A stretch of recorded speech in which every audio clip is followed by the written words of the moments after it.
폴 틸리 조직신학 세 번째 책을 가지고 계속 이야기를 하고 있습니다. 오늘은 66페이지부터 73페이지의 내용을 이야기하겠습니다. 제목은 창조와 타락입니다. 창세기 첫 번째 부분에 아담과 하와의 타락 이야기가 나옵니다. 창조됐고 또 타락했죠. 그런데 이 타락의 책임이 누구에게 있을까요? 인간에게 있을까요? 아니면 인간을 유혹했던 뱀에게 있을까요? 아니면은 뱀에게 들어갔던 사탄에게 있을까요? 폴 틸리는 여기서 이제 인간에게 그 죄의 책임이 있다고, 타락의 책임이 있다고 이제 이야기를 합니다. 뱀에게 책임이 있다고 하면 이제 점점점 거슬러 올라가게 되죠. 뱀이 유혹을 했으니까 책임이 있다고 할 수도 있는데, 그러면 이제 뱀에게 들어갔던 사탄에게 책임이 있다고도 할 수 있습니다. 그러면 또 이제 문제가 생기는 게, 사탄은 어떻게 타락하게 되었는가? 사탄은 천사가 타락해서 이제 사탄이 되었다고도 이해를 하고 있죠. 그런데 이제 천사라고 하는 존재는 완전한 존재, 인간보다 완전한 존재죠. 인간보다 완전한 존재라고 우리가 생각을 하는데, 그들은 어떻게 타락할 수 있었는가? 그거에 대해서 또 이야기를 해야 합니다. 틸리는 축복받은 영이라는 표현을 쓰는데, 그 천사들의 타락을 이야기하려면 또 여러 가지 또 이야기를 해야 하고 여러 가지 논리를 또 대야 합니다. 그래서 틸리는 이런 식으로 말합니다. 천사와 악마는 존재의 구성적인 또는 파괴적인 세력들에 대한 신화론적인 명칭들이다. 이것은 어떤 구체적인 존재가 아니라 신화론적인 명칭이라고 이제 이야기를 하고 있는 겁니다. 그런 존재들의 타락의 시작을 또 언급하는 것은 더 이제 뜬구름 잡는 이야기로 가게 되는 것이죠. 그래서 틸리는 이렇게 또 이야기를 합니다. 인간은 유한한 자유를 가지고 있기 때문에, 그리고 실제 모든 차원들이 그 안에서 하나를 이루고 있기 때문에 인간은 본질로부터 실존으로의 전이에 대해서 책임이 있다. 이 말이 좀 어렵게 되어 있긴 한데, 인간의 타락은 인간에게 책임이 있다라는 이야기입니다. 틸리가 또 이제 또 나누는 것 중 하나가 뭐냐면은 인간의 실존과 우주의 실존이에요. 인간이 타락했기 때문에 우주도 같이 타락했다라는 그런 주장이 있습니다. 이제 보수적인 쪽에서 이제 주로 이제 그런 주장들을 많이 합니다. 그런데 우주는 결백하고 무제한데 인간이 죄를 지어서 우주 전체가 다 타락하게 되었다고 이렇게 이야기하는 사람들이 있는데, 틸리는 이런 주장에 대해서 이제 반대를 합니다. 그래서 본질에서 실존으로 이제 전이하는 것은 그것 자체가 역사성을 가지고 있지 않다라고 이야기를 해요. 그러니까 본질에서 실존으로 창조되고 타락한 것은 어떤 역사 속에서 일어난 일이 아니라는 거죠. 그 역사 속에서 그 시점을 찾을 수 없다는 겁니다. 어떤 순간에 선에서 이 세상은 선했는데 악한 것으로 변화되었는가, 그 역사의 지점을 찾을 수 있는가 라고 물어본다면 틸리는 이제 그런 지점을 찾을 수 없다라고 이야기를 하는 거죠. 틸리는 이렇게 말합니다. 이것은 기독교는 결백한 자연과 범죄한 인간 사이의 관념론적인 분리를 거부해야만 한다는 것을 의미한다. 그러니까 인간과 자연을 완전히 분리해서 인간은 죄를 지었고 자연은 죄를 지을 수 없다. 이거 자체의 개념을 좀 거부해야 한다라고 이야기를 합니다. 그렇다면 자연도 죄를 지을 수 있느냐? 틸리는 그런 식으로 이야기를 합니다. 자연도 유죄라고 이야기를 합니다. 인간이 죄에 대한 책임이 있고 인간이 유죄라고 하는데, 그러면 인간과 자연을 정확하게 딱 구분을 할 수 있느냐? 틸리는 없다고 이야기를 하죠. 사실 현대 과학의 발전 또는 이제 진화론의 측면에서도 이렇게 이야기를 할 수 있습니다. 아니면 심리학적으로도 마찬가지예요.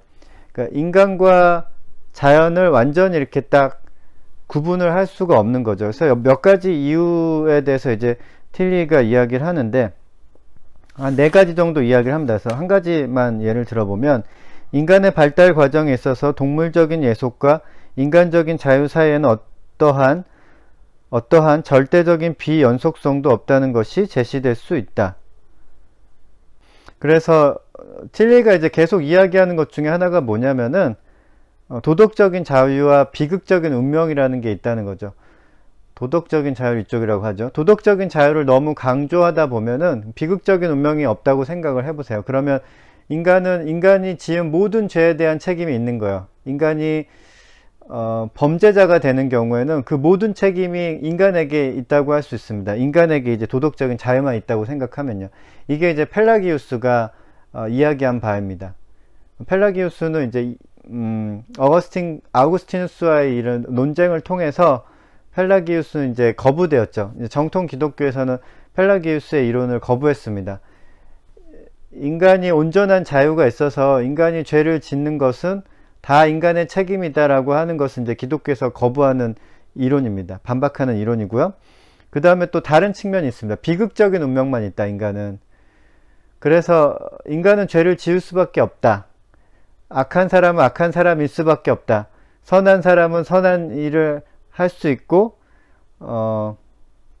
악한 사람은 아무리 선한 일을 하려고 해도 악한 일을 할 수밖에 없다. 이런 것은 이제 만이교적인, 선은 선이고 악은 악이다.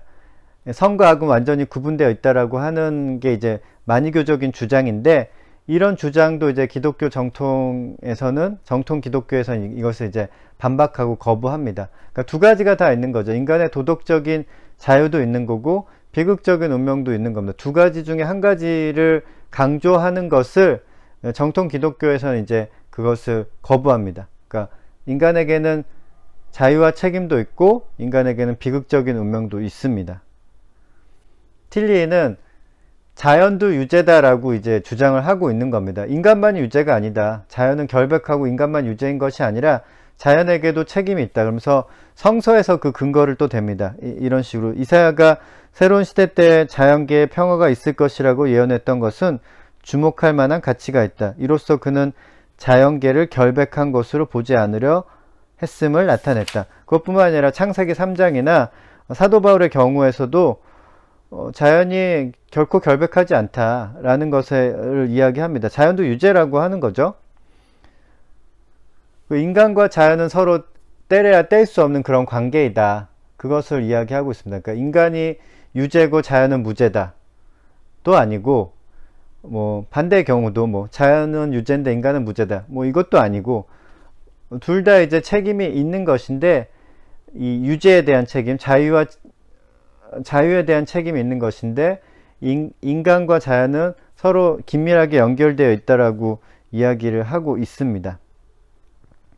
그래서 이 부분을 읽어보면은 좀 충격적인 주장이 나오는데 이 부분이요. 피조된 선이 실현되어 실존을 가졌던 지점이 시간과 공간 안에서는 어느 곳에도 있을 수 없는 한 창조와 타락은 일치한다 라고 이야기합니다. 창조와 타락이 일치한다고요. 실현된 창조와 소외된 실존은 동일한 것이다. 창조와 타락은 같은 말이다 라고 하는 거예요.